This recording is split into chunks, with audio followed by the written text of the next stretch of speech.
Personal na bumisita si Sultan Kudarat Mayor Dato Shamim Berwar Mastura sa Paiguan Elementary School sa Barangay Inawan upang maghatid ng serbisyo sa mga estudyante at guro bilang bahagi ng kanyang programa na Bisita Eskwela. Narito ang report.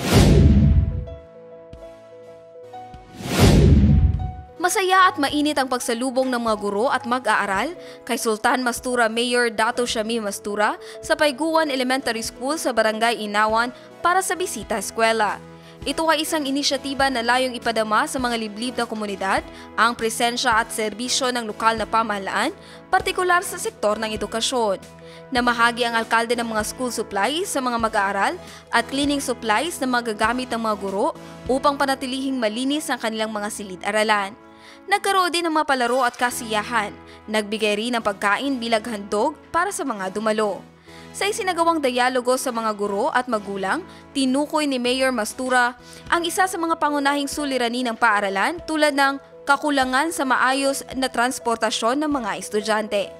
Bilang tugon, magkakaloob ang alkalde ng isang pump boat at 7,000 pesos buwan ng gasoline allowance upang mapadali ang paglalakbay papunta at pabalik ng mga mag-aaral at guro. Ang Bisita Eskwela program ay bahagi ng mas malawak na layunin ng pamahalaang lokal na ipalapit ang serbisyong pampubliko sa bawat sulok ng Sultan Kudarat.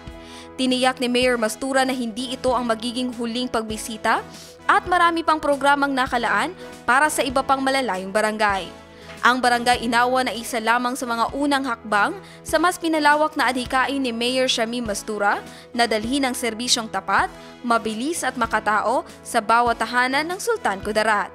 Jen Garcia, iMinds, Philippines.